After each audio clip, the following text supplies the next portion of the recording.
The Buffalo Bills, the Cincinnati Bengals, the Kansas City Chiefs. The question, which teams are the best in every division?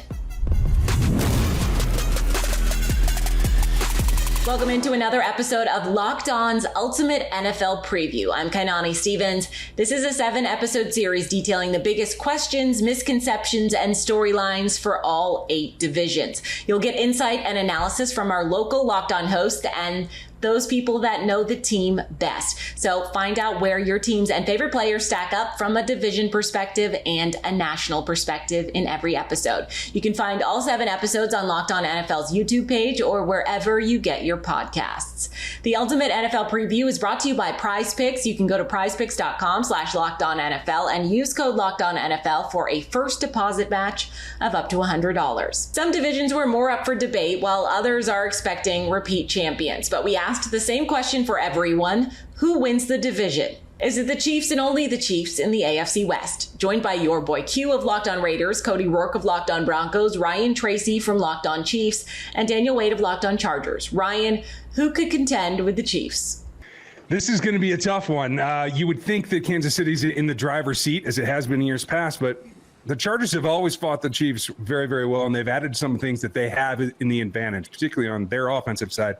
Adding Hugh Johnson with Mike Williams has been a thorn in the side of the Kansas City defense for a long time, and I don't see that changing. So does this make it a more slugfest, blow for blow? I think that it could, and I do think that we're seeing Herbert as the second guy in the division come on, and he's got, I think, some attitude that could brew there.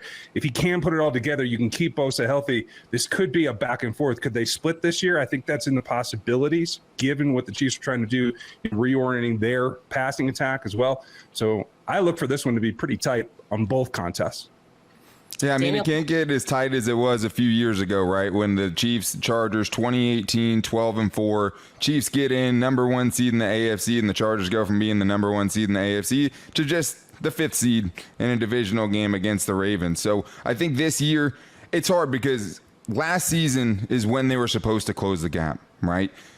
Kansas City loses Tyreek Hill, and you're like, okay, there's just no way that they're going to be able to totally replace that, right? Like, the offense arguably got better, right? They got more efficient, and it's just like, okay, if they're going to lose that big of a piece and then still go and win the Super Bowl, where can you try to make up that difference, right? The Chargers, if you're looking at what they did in the offseason, you're not going to see any moves that, at least personnel-wise, that are going to blow you away. They made one key addition. It was Eric Kendricks in the middle of that defense. They're hoping that leads to better communication, less explosive plays, less breakdowns. That's fine. What they're hoping for is that Kellen Moore is the guy that's going to help them close the gap. Is that Kellen Moore, their new offensive coordinator, is going to be that much better than Joe Lombardi, who has been, seemingly handcuffing Justin Herbert the last couple of years, and that will get them on par with a team. I mean, the Chargers are the only team that's beat the Chiefs the last 2 years, right? They're the only team that's been there. They've never beat the Chargers by more than 6 in the last 2 years. One game went to overtime, which was the 6-point loss. So they're right there. But until you get there, until you get over the hump, I mean, you can't lay claim to the division. But I do think, hey, they have a good chance, and continuity is not the worst thing, at least personnel-wise. Cody, is this up to the Chiefs to lose, or do you feel like there's some competition? How many years have we been doing this to where it's like I'm at the point of saying, like, until somebody dethrones Kansas City, the favorite has to be Kansas City, defending Super Bowl champions. I thought Daniel made a great point, because I think we all thought that last year when we did this ultimate preview of the entire season, of the entire division. Okay, hey, you lose Tyreek Hill. All right, well, you have Travis Kelce. Now you just find a way to game plan to just limit Travis Kelce from what he's able to do. Now you get other guys emerging here. And look, now Kansas City, they've added Rashee Rice, who's had great reports out of camp. I listen to Locked On Chiefs from time to time because I like to know what the heck's going on in the division. Kansas City, for some reason, every time you think that, okay, hey, this is it, they're not going to have the opportunities now, they somehow continue to reload. And once again, we've seen that here. So as long as Andy Reid is still in system, I think that they made some good additions too on the defensive side of the ball. I'm very curious to see how this whole Chris Jones situation works out for them. They lost Frank Clark. He's now in Denver, but it's just another opportunity for another young guy to step up and be like, all right, hey, they said they were going to miss this guy, but this guy stepped up. Kansas City is the team to beat until proven otherwise. Yeah, that's easy to co-sign that. I mean, yeah, there's no doubt about it, man. I mean, Kansas City is, the end-all be-all, right? I mean, they're just the best team in the division. I don't even think it's close, right? I think that The Chargers have the second best quarterback, but now he's got a lot of expectations. Now that he's got the bag, he's got the big expectations. I think his head coaches, want to talk about hot seats, I think the head coach could be potentially on the hot seat if he's not able to get it done, especially on the defensive side of things this year. But I mean, Kansas City until proven otherwise. What they say, I'm not a big wrestling fan, but then they say to be the man, you got to beat the man. Well, Kansas City is the man. It's just that simple. So until someone decides that they're going to jump up there and get a stranglehold, I mean, it's the Chiefs division, and the rest of the AFC West is just playing for second, third, and fourth, obviously. The NFC North has been Packers or Vikings for many years now, but will that change this season? Peter Bukowski of Locked On Packers, Matt Derry of Locked On Lions, Lauren Cox of Locked On Bears, and Luke Braun of Locked On Vikings join us. Let's start with Matt Derry and high expectations in Detroit. Matt, who's going to win the NFC North? Yeah, I brought some Kleenex with me. I'm about to start crying. I mean, we talked about the previous episode who's going to finish last, and this used to be the Matt Derry bash session, and they're just piling on me for 5 minutes, and it was fun. I love these guys. No, I think it is going to be the Lions, and it has a little AL Central feel to me at times with this division, and looking at the holes and going, is that soccer? What's that? The scores look like soccer. Yeah. I'm not going to sit here and go, 12-5 and Goff's so great. And Jameson Williams going to have 1,000 yards receiving, and Jameer Gibbs. I like this team. I think they are going to win it, but I don't think it's going to be some like Minnesota winning 13 games last year. I think 11 wins can win the division. I think 10-7 could win the division, but I do think it'll be the Lions. Yeah. This comes down to, I think, the series between the Vikings and Lions. I think if you split, it comes down to tiebreakers. If one team sweeps the other, that team gets it, honestly.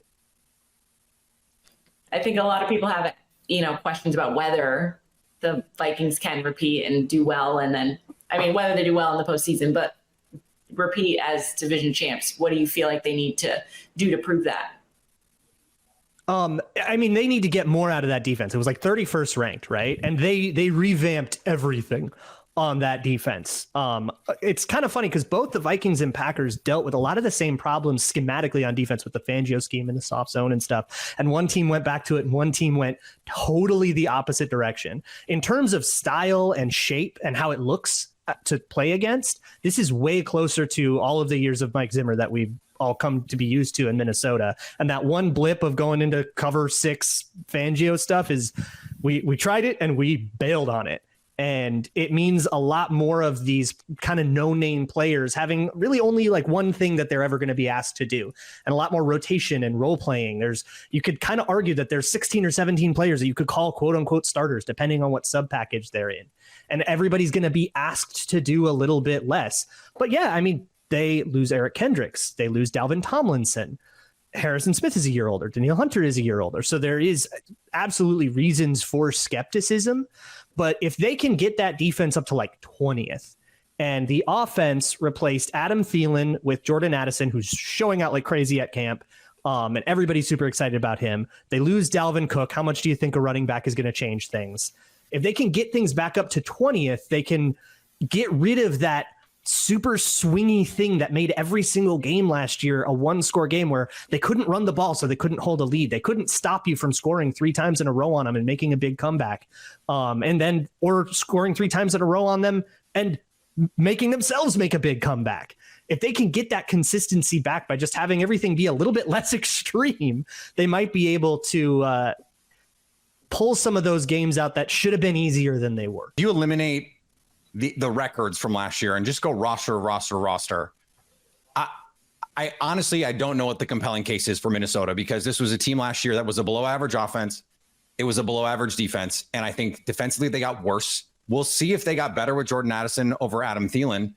And so this was a team that I thought was an 8 or 9 win team last year. In reality, they won 13 games, but they were an 8 or 9 win team. You said 6, that got worse. So I'm glad I got you to walk that back. Well, 8. Well, I'm saying last year they were an 8 or 9 win team. So now, if they got worse, how are they going to win the division if they're worse than they were as an 8 or 9 win team in a division where I think probably you need to win 10 games to win this division? So Jordan Addison, if he's great, that could be it. If Madison, if this offensive line, if Christian Darrisaw like puts an underscore on his outstanding, I think, breakout season, Luke, is that fair to say, last year as one of the best offensive tackles in the league? It should be.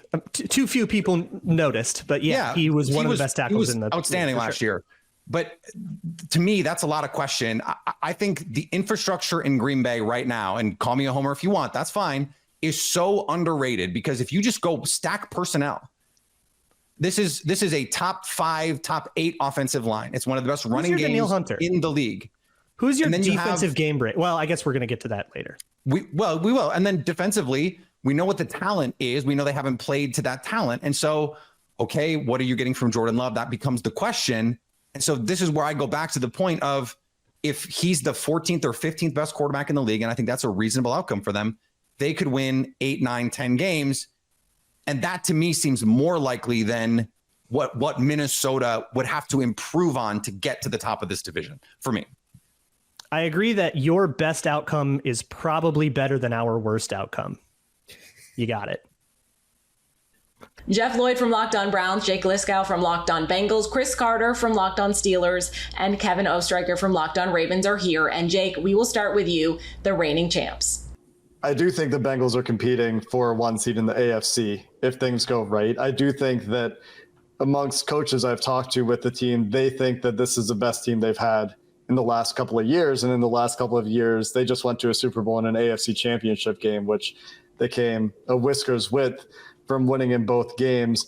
They obviously had injuries catch up to them in the playoffs on the offensive line. They add Orlando Brown to help with that and establish some depth with Al Collins, hopefully coming off the PUP list sometime in the near future. So I do think it's a Bengals division to lose, but I don't know that it's a slam dunk. This is a division that is consistently very difficult to win.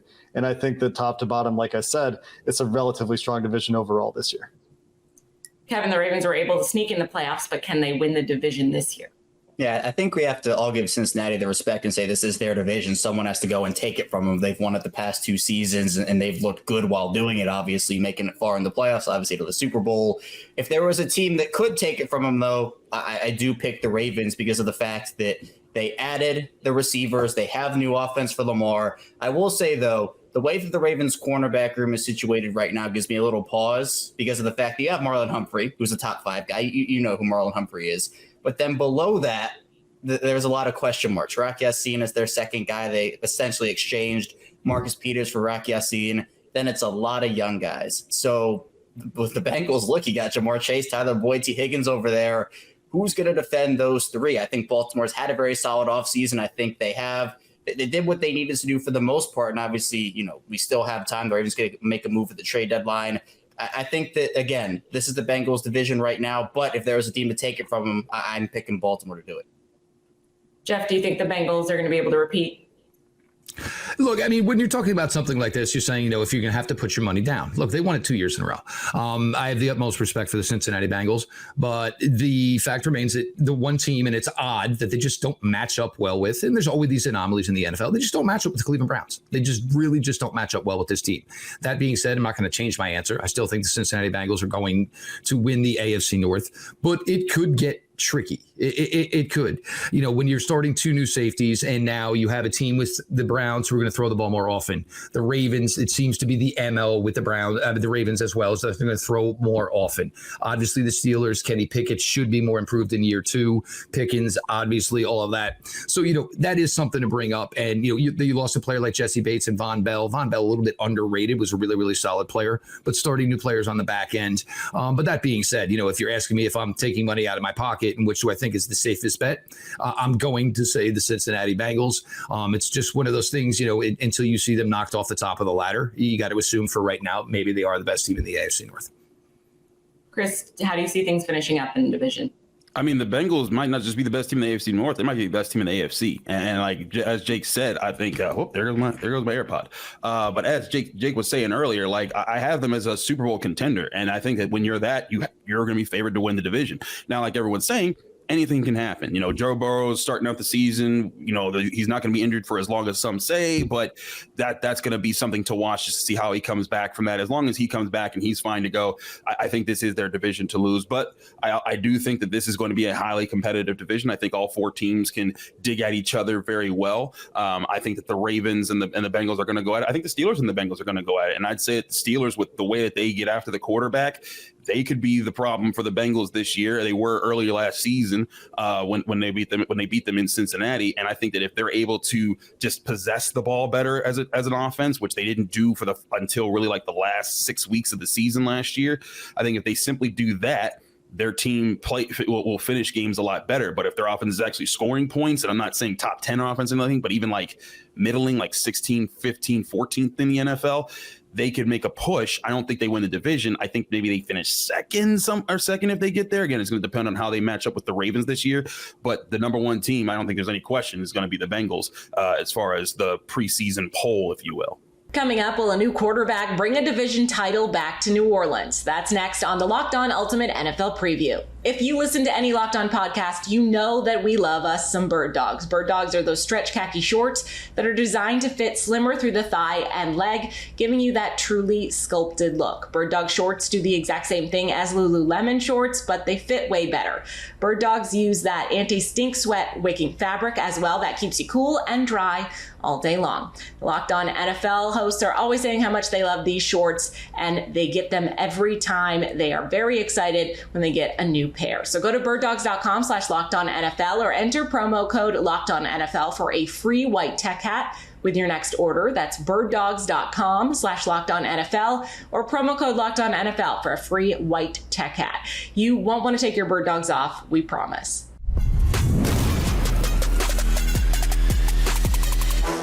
We continue our look at which teams will finish first in each division. After a lot of building around the NFC South, things are looking up around the division as a whole. But who is going to finish first? Aaron Freeman of Locked On Falcons, James Yarko of Locked On Bucks, Julian Council of Locked On Panthers, and Ross Jackson from Locked On Saints are here. Julian, would you like to start? Sure, I'll start, and I'll go right down to the bayou to New Orleans because they have the quarterback. They have a team that is, honestly, you look at the last couple of seasons, if Jameis Winston doesn't get injured, I think the Saints are in the playoffs. Like last year, 7-10, not great. Dennis Allen, there's questions whether he truly is the guy there for them after Sean Payton quit on the team. We can call it retirement. He quit on the team. Now he's coaching in Denver. So there's still a learning curve there. And it's not like Dennis Allen had a ton of success back when he first was a head coach in the NFL. But I think with Derek Carr, he can stabilize things. I mean, Michael Thomas back healthy. Chris Olave, who, God, I just love him. I think this offense, even with Kamara out for a couple weeks, can be really good. So I look at New Orleans with the quarterback, the most stable quarterback situation in this division, as a team that I would think would be in first place. I just haven't seen enough from the Panthers in the offseason or from the Bucks or from the Falcons. Even though I think Atlanta's on the rise, I haven't seen enough from them to believe heading into the year that they are going to end up atop of this division over New Orleans or anyone else. Aaron, can you make a pitch for the young guys in Atlanta? I can absolutely make a pitch for the Atlanta Falcons, and it is based mostly off of their run game and their defense. And they are going to be the leaders in the pack when it comes to the run game, and they'll be up there. You know, I don't know if they'll have the best defense in the division. I still think Tampa Bay might hold that title. Sorry, New Orleans. But I think when you look at the state of the quarterback position in this division, most of the teams in this division are going to rely on the run game and play good defense. And I feel really good about the Falcons run game being able to, lift them up. And I think their defense is going to be just as competitive as some of the other better quality defenses in this division. No longer are the Falcons going to be a basement dweller when it comes to stopping teams. And so I think that's going to be enough for them to win the division. I think, Desmond Ridder's going to be pretty good this year. And that's the combination that they need in the winning formula that they'll have to win a division. James, who's winning the division from your point of view? I think it's the New Orleans Saints. The entire division, like we all get to benefit from seeing the teams we cover face the AFC South. So you kind of have an easy schedule built in there. But New Orleans getting to catch the schedule that they have in achieving New York Giants team from last year. You have an Aaron Rodgers-less Packers. You have a Justin Fields-led Bears. you have the Rams in December, so Matthew Stafford is probably going to be on IR at that point. So they do have kind of that easier path, and they've made improvements. They're going to be a better team than they were last year. And I think the schedule matches up with them to a point that they're probably going to be able to come away with 10, 11, maybe even 12 wins. Are they going to be that good of a team when it comes time for the postseason? Maybe not. But I do think they're the ones that have the easiest path and the best talent to be able to reach the top of the NFC South. Ross, is it all about the veteran quarterback, or is there other things about this team that make them playoff worthy? Yeah, I think that the veteran quarterback is a huge part of it, of course, especially with you look at where the Saints struggled last year, and on the offensive side, they struggled to even as much as get in and out of huddles. They struggled to be able to move the ball. They struggled to be able to convert third downs. They struggled in the red zone. So they've gone through and not only made improvements that will help them at quarterback there, but they bring in Jamal Williams, the running back who can help them in those third and short situations as well as red zone situations. They get Michael Thomas back. They bring back Jimmy Graham from missing from the NFL entirely just to be a red zone guy. Like, they do these little things. And look, I don't think Jimmy Graham's going to have that kind of an impact at all. But the fact of the matter is that they saw that they had an issue in the red zone, and they went and got guys that can help them in the red zone. They saw that they had issues on third and short. They went and got guys that can help them on third and short. So I think even beyond just the quarterback spot, them addressing those things on the offensive side absolutely helps. And to a point that Aaron had made in a previous episode about the Tampa Bay Buccaneers struggling or suffering because of a first place schedule, the New Orleans Saints get to benefit from a third place schedule. And they have if you look at last year's win totals, they have the easiest schedule in the NFL. If you look at the projected win totals for next year, they have the second easiest schedule in the NFL. So no matter which way you slice it, I think it's set up for the New Orleans Saints. They just have to be able to get it right. And honestly, that's what they were bad at last year, was getting it right and getting out of their own way. So it's not just about their own opponents. They have to stop beating themselves as well. That's one of the reasons why I won't close the door on Atlanta in this conversation either. Ross, I'm curious, who has the easiest schedule in the NFL? I believe it's the Atlanta Falcons. If you're projecting ahead, it is the Atlanta Falcons. Yeah, they're right there. Do the schedules exist in the NFL? I mean, is this the SEC and what George is playing this fall? Like, I don't really buy into the whole schedule game. Like, I know, they're playing the AFC South. I'm pretty confident in how I've seen Mike Vrabel coach the last couple of seasons that the Titans aren't going to be a pushover. They're going to be just fine. Jacksonville, they got their stuff together. Now they have an actual coach who belongs at this level. Houston, probably not going to be that great. But I don't know. I kind of believe in DeMeco Ryans. Indianapolis, don't have a ton of faith in them either. But I don't think the AFC South is a straight up pushover. And I think it's funny, too, coming from like this division to look at Indiana. So I always kind of raise a brow when I hear people say, oh, easy schedule. Like, this is a National Football League. Salary cap league. This ain't, NIL buying players off of other rosters and like the rich have always been rich for 100 years, like in college. Like in the NFL, man, it's made for everyone to go 8, 9, 9, or 8, or in this division, 7 and 10. So I don't buy that, the whole schedule game and like it's easy. I think it's wide open. Last year it was the Eagles, but will they repeat? Landon McCool of Locked On Cowboys, David Harrison of Locked On Commanders, Patricia Traina from Locked On Giants, and Gino Camilleri of Locked On Eagles are here to debate. Gino, we will start with the defending champs. I'm definitely going to roll with the Philadelphia Eagles, and I don't just say that from a biased perspective. If you take a step back and look at this football team, the quarterback, the depth, the synchronicity between the owner, coach, quarterback, it's everything you need to succeed in the National Football League. The biggest threat, I look at Dallas, I look at the Giants, I look at Washington, and I say the biggest threat is the team that could pump out 30-point performances, but at the same time, hold teams to 17 or less points. And right now, Landon, you're probably going to be a little bit salty if I don't say this, but I look at the Giants and I'm freaking terrified of guys like Kevon Thibodeau.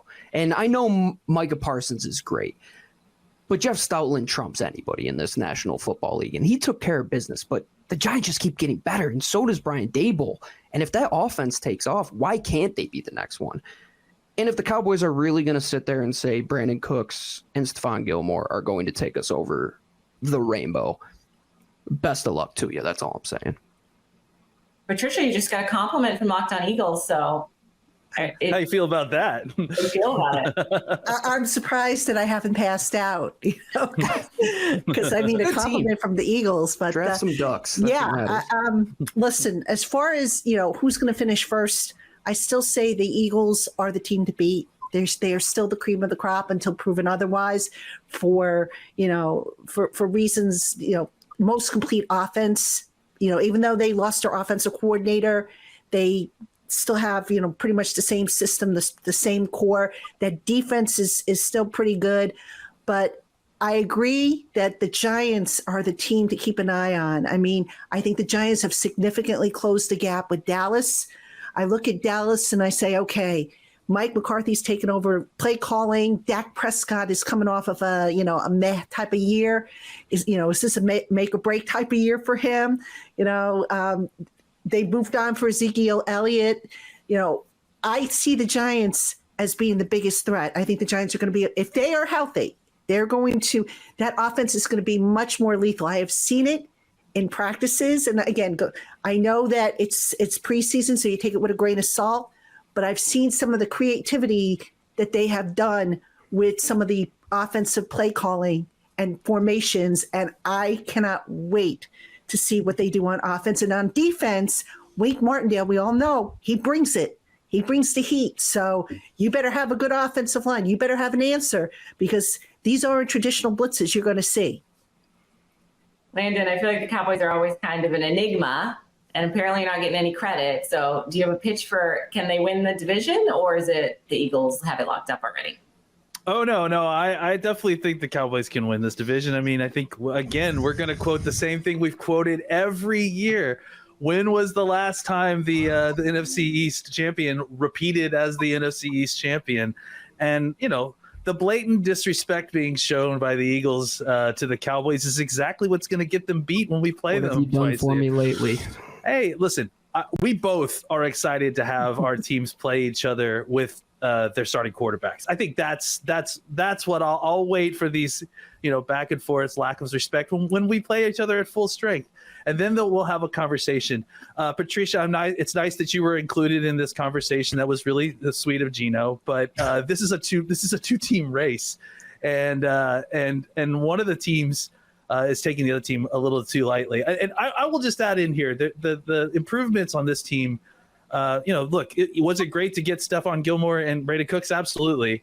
But the improvements on this team are because we have young superstars that are still growing, including Micah Parsons. So, I think, again, this is a team that, we've done this whole conversation before where you guys gave the Cowboys a severe lack of respect. It didn't work out then either. So we'll see how it all turns out. David, what's your perspective? Is it the Eagles division to lose, or do you see someone else coming out on top? Yeah, no, it's the Eagles division. I mean, not only did they win the NFC East, but they won the NFC Championship. I mean, you can't go against the Eagles until somebody gives you a reason to go against the Eagles. And I'm not going to lie, I thought I was going to be the unique one here, saying that I think the Giants are the team to look out for to challenge the Eagles if anybody else does. But apparently I'm not going to be the unique one here. And pay Zach Martin his money. Yeah, with the Dallas Cowboys, I just think you have a team that's looking to focus more on the run than they have in the past, and they're looking to be a more defensive team than they have in the past. And I don't think they have the defense to sustain that from a week-to-week standpoint and be consistently successful with it. Their defense is certainly good, don't get me wrong, and they're going to have some really great performances. But I think that when you're leaning on that defense as much as I think they're going to try to, that's not going to be sustainable necessarily. And then when you look at this offense, I mean, you have no second running back right now. And granted, every year there's a running back that kind of comes out of nowhere. So maybe the Cowboys have that guy stashed on the depth chart somewhere. But I just look at an offense that's looking to get a little bit more run heavy or more running back centric than maybe they have in the past. I see a quarterback that, like I said already, has kind of already hit his ceiling, and we kind of see the best I think we're going to get out of him. And I see a defense that, similarly to some other conversations, maybe is a year away from being one of those really dominant defenses that can carry a team. So I just think that mix of personalities and styles with the roster as it is this year leads to the Cowboys taking a step back. And like everybody's kind of already said, if the Giants take that step forward, then even if they don't win the division, they certainly are a threat to become the second best team in the NFC East. It came down to the wire last season with the Jags winning the division crown, but who is going to win it this year? John Hickman of Locked On Texans, Zach Hicks of Locked On Colts, Tyler Rowland of Locked On Titans, and Tony Wiggins of Locked On Jags are here to debate. And Tony, are the Jags poised to repeat as division champs? Absolutely, without question. I think they are primed to make a serious run at home field advantage for the playoffs. I just think that they've done a real good job of strategically adding things that they needed without them being big splashes. Like, I think they got tougher in the draft with the guys that they chose. I also believe picking up Calvin Ridley last year is one of the best moves I've seen a GM make in an awful long time, because Ridley, I've seen him live and close up. The dude is like the most talented receiver we've had here since Jimmy Smith. So I'm all in on the Jaguars. I think they have an abundance of team speed. I think they have depth at running back, wide receiver. They're tough on both lines of scrimmage, and they got some budding players in the secondary. So I think they're going to win it. John, do you agree with that, or do you think there's another team that might challenge them? I do think that the Jags right now are the front runners, but I've been on record by saying this. I really can see Houston winning this division simply off the arrival of DeMeco Ryans. I know that may sound crazy, but the discipline this team plays with, the speed this team plays with, their linebackers can cover. They're not confused in space. Their DBs are playing crazy right now. I think that this defense alone is going to cause hell for the Colts, for the Jags, for the Titans. And to go back to the Jags, I still got to believe that Trevor Lawrence won't have as many turnovers. I think he led the league in drop picks last year. And so for the defense that I've seen, they're going to capitalize on that, and they're going to give this team an opportunity to score. So right now I do have the Jags number one, but my dark horse to win this division is the Houston Texans. Zach, can you weigh in for us what you think, how things will finish out, who will finish first? Yeah, I'm going to have fun here because I think I'm the only one who's not going to say my team here. Look, again, I could say dark horse for the Indianapolis Colts too. I mean, they have some talent. They have a quarterback who could be better than expectations, but nah, it's not going to happen. It'd be fun, but no, it's not going to happen this year.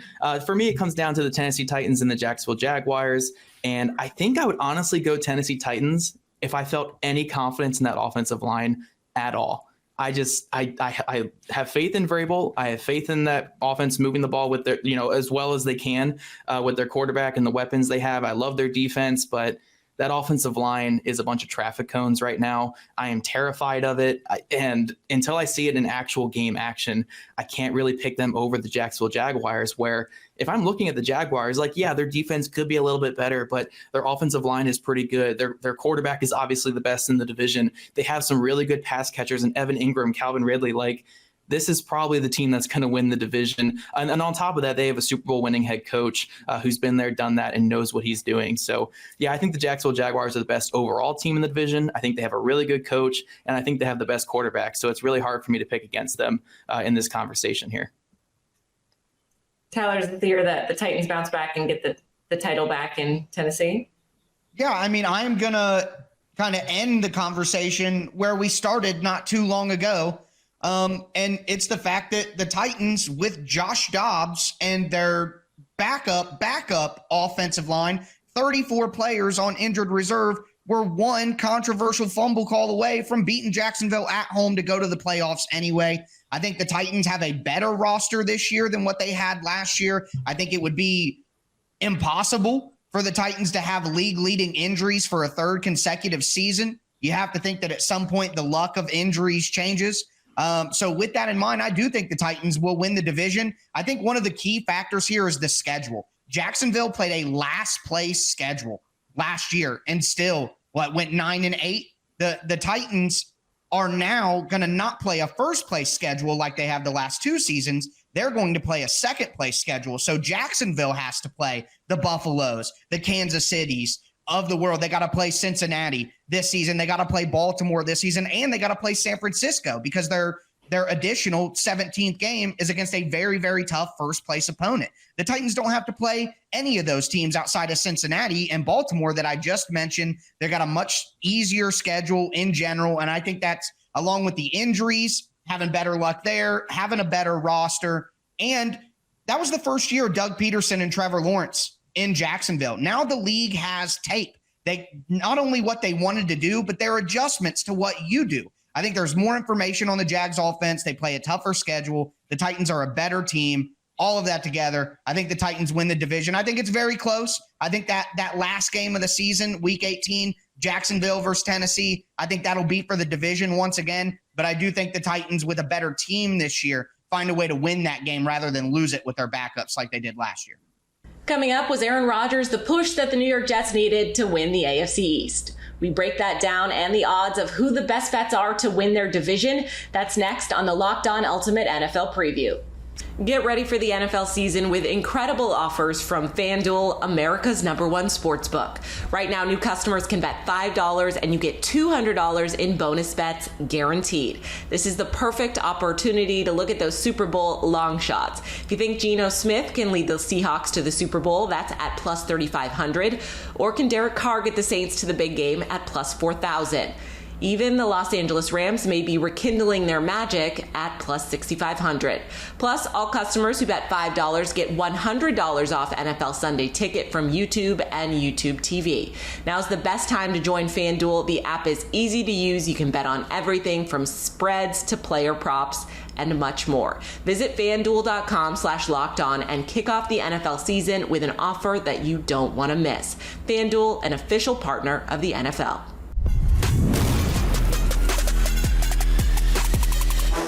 We continue our look at which teams will finish first in each division. Is it still the Bills' world in the AFC East? Kyle Krabs of Locked On Dolphins, Joe Marino of Locked On Bills, Mike DeBate of Locked On Patriots, and John Butchko of Locked On Jets are here.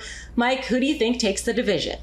I'm still a firm believer in going with the champion until they're knocked off their pedestal. And I think the Buffalo Bills still have, from top to bottom, the most talented roster on both sides of the ball. And that battle-tested grit that they've developed the last couple of years, I think is going to help them in their run this year. A lot of people are talking about windows closing up in Buffalo.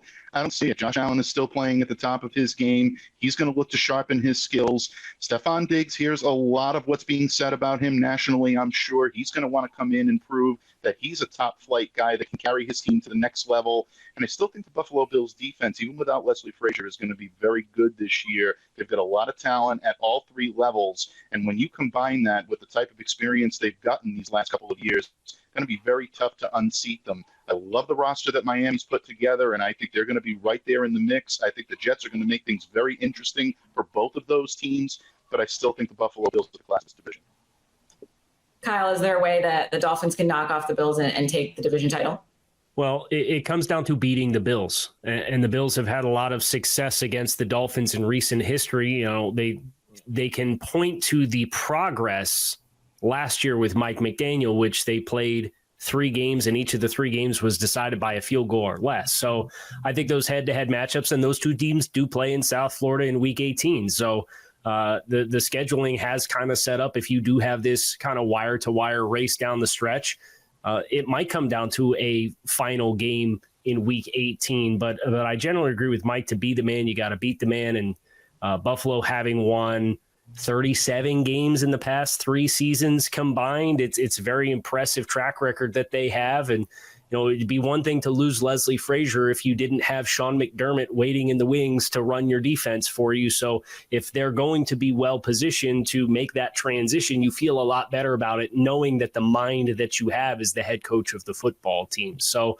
I do generally agree with Mike that Buffalo, I think, has the inside track because of the last several seasons, and you acknowledge some of the changes that they're making, but you feel like with the infrastructure of the team and the brain trust that's in place, they're going to be very well positioned to take the challenges of this year's change in stride.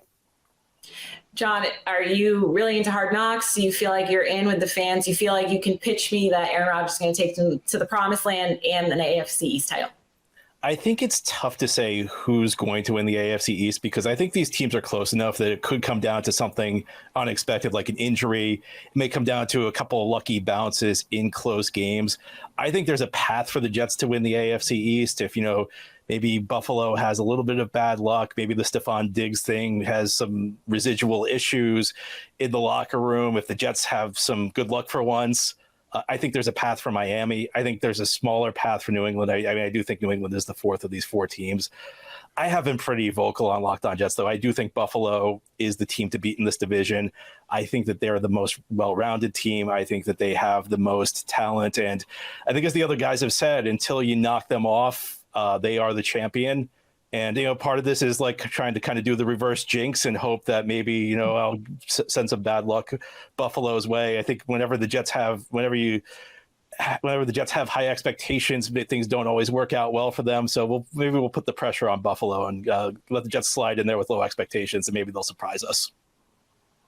Joe, it's hard to stay on top of the hill. Is there any concerns you have about repeating, or is it just injuries, health? Like what are your big concerns, and do you feel like Buffalo's in a good spot?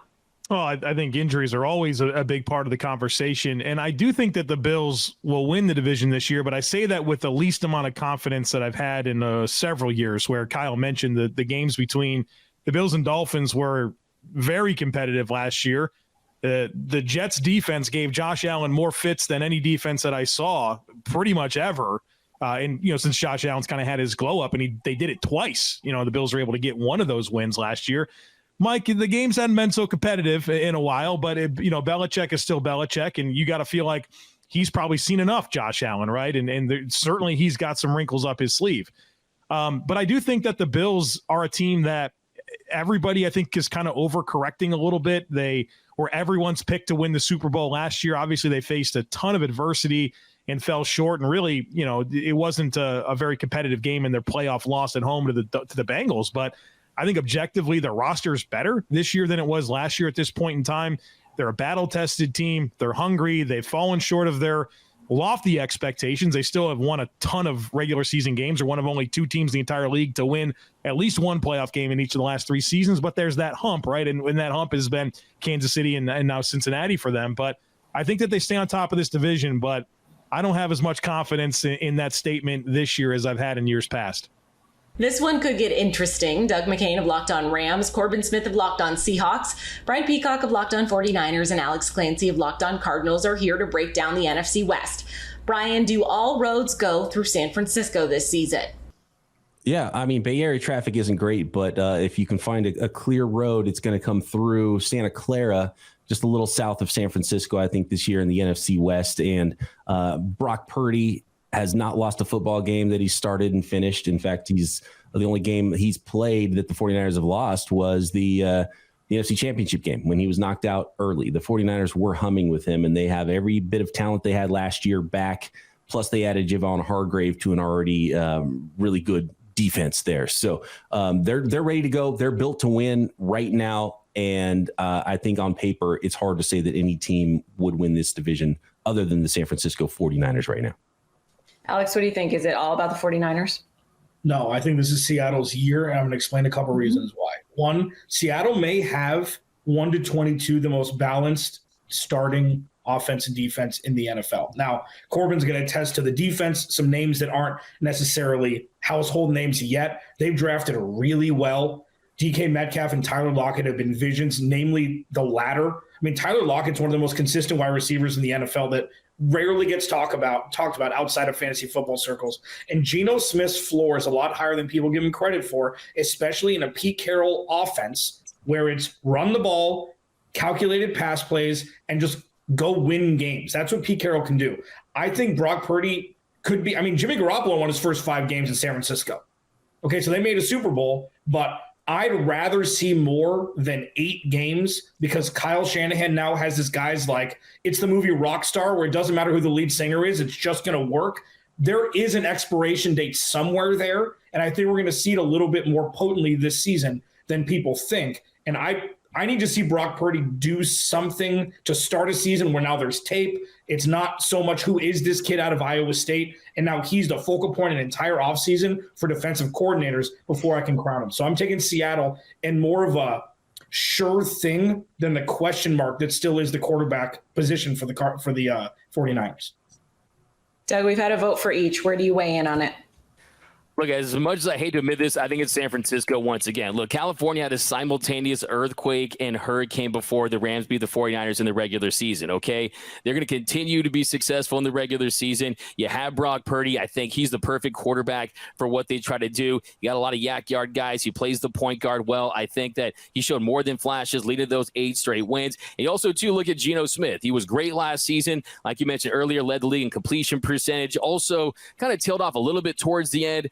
7 of his 11 picks came towards the end of the season. So I just think that roster in San Francisco is so loaded. They're all in right now. I think you look at the success they have. You still have Shanahan. I still think this is the 49ers division. Corbin, is this the year for Seattle?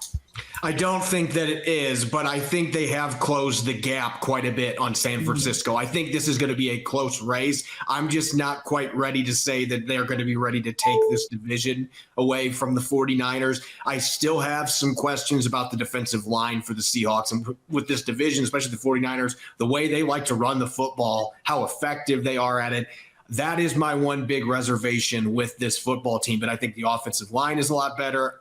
As I mentioned on an earlier show, I think Geno Smith is the best quarterback in this division right now with the weapons that he's got on offense. There's a lot to love about that team. I think this is a very top-heavy division with both those teams being contenders. I just think the 49ers as an entire roster have a better roster. If there's a tipping point that could make it the Seahawks division, though, it is the quarterback position. Now it's time to look at the FanDuel odds for each division in the NFC. Your boy Q and Lee Sterling, hosts of Locked On Bets, are here and break it all down. And we'll start with the NFC East. It used to be called the NFC Least. I don't think so anymore. Philadelphia, Dallas, the Giants, and Washington. How are you feeling about this division? Oh, I think the Giants have improved. I think Daniel Jones, the green light has come on for the kid. He just knows how to read defenses here, get rid of the ball a little bit quicker. I love Jalen Hyatt. Separates like no other receiver we've seen in a long time here, last few years in the draft. And Dallas is good, but Brandon Cooks and Stephon Gilmore are not going to put them to the next level. I think Philadelphia is loaded everywhere here except for their punter. When your only weakness is your punter, I think you got a real strong team here. I like Philadelphia minus 115.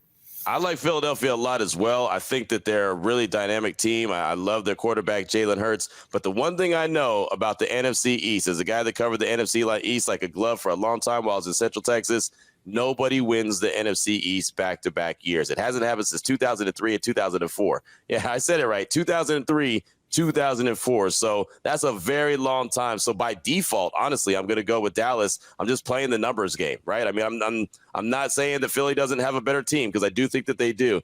They're coming off a Super Bowl loss. I do believe Super Bowl hangovers are a real deal thing. I think that Dak Prescott has to be better. I think Mike McCarthy has to coach better. I think he's coaching for his job. He's taking over the play calling, taking over for Kellen Moore, who's now in L.A. with the Chargers. Their defense is going to keep them in every game. I do believe that. And we'll see what they have. We'll see if they have enough at the running back position to get it done. But I'm going to roll with the Dallas Cowboys, again, by default at plus 175 to win the NFC East because nobody goes back-to-back in the NFC East. So it makes all the sense in the world as far as I'm concerned. So we'll see how that shakes out. Lee's got Philly. I have Dallas. NFC North, Detroit, Minnesota, Green Bay, and Chicago. Detroit's been talked about a lot. Green Bay has a new quarterback there and Jordan Love. Chicago's got a lot to prove with Justin Fields. And Minnesota was last year a fluke. Lee, what are you thinking about this division? Surprise, surprise, surprise, as Gomer Pyle used to say here. So Minnesota last year, 11 games, they won by 8 points or less here. No Dalvin Cook here. No one's going to respect the running game. Detroit, now all of a sudden, they're being hunted. They're not the hunter here. Green Bay, I think, will be better than expected. This is going to be the division I predict where in the last week of the season, you got 3 teams sitting here with 8 wins here. And who wins it? Surprise, surprise, surprise. The Chicago Bears plus 430. I think DJ Moore, his addition. They finally have number 1 receiver, better offensive line. And Justin Fields, he might be in the running for the MVP here. I like Chicago to shock everyone plus 430. You already shocked me when you said Justin Fields is a potential for the MVP. That would be something right there. And look, they put a lot of weapons around Justin there in Chicago to try to bolster that team and make them better. And who knows what happens on the defensive side of things, if they're a better team and better unit, I think they're in it for the long haul in Chicago. That's going to be interesting. I have a surprise, I think, in the NFC North as well. It's not Chicago. It's not Detroit. I don't believe in the Lions like everybody else does, even though they're the favorites. Minnesota, I think that last year, well, there was a lot of things that went right for Minnesota. I don't believe in them, even though Brian Flores is now the defensive coordinator. I'm going to go with Jordan Love and the Green Bay Packers. I'm going to say Jordan Love picks up right where Aaron Rodgers left off. And what's the luck that a team strikes gold 3 times in a row? Brett Favre, Aaron Rodgers, and now Jordan Love. But I think that Jordan Love's got a lot to prove. I think he's got a little bit of a chip on his shoulder. And I think he's going to go out there and do some good things in Green Bay. So I'm going to roll with the Green Bay Packers in this one. I think this is a tough call, the NFC North in general, but it's only because it's so wide open, right? I feel like that there's an argument that can be made for any of these teams. So I'm going to roll with Green Bay plus 360. Yeah, and another way to look at this, Q, here is I'm going to go with Chicago to win the division. Yeah. I mean, that would almost fit my category, bet a little, win a lot here, but I like Green Bay a lot at over 6.5 wins. 6.5 wins. Okay. I think that's an easy call. I think this is a team that's going to be playing with a chip on their shoulder. Only real weakness is their safety here. I think it helps out Jordan Love when you got a running game, and they got 2 of the best running backs in the NFL. Yeah, there's no doubt about that. So interesting little takes right there in the NFC North. I like that. Lee going with Chicago. I'm going with Green Bay, but I like the over the win total for the Green Bay Packers. Extra little nugget dropped by Lee Sterling. How about the NFC South? You want to talk about a division that, well, there's a lot of question marks, I believe. The Saints, the Falcons, the Panthers, and Tampa Bay. Lee, how are you feeling this division? I think New Orleans wins by default here, plus 130. Soft schedule here, and Derek Carr, I think, is going to be motivated. I just can't. I think Atlanta's running game is going to be great with Bijan Robinson, but still have some doubts about their quarterbacks. Carolina and Tampa Bay, they're just not ready here with young quarterbacks here, or a quarterback, Baker Mayfield, who's, well, was always washed up here. Let's go with New Orleans plus 130.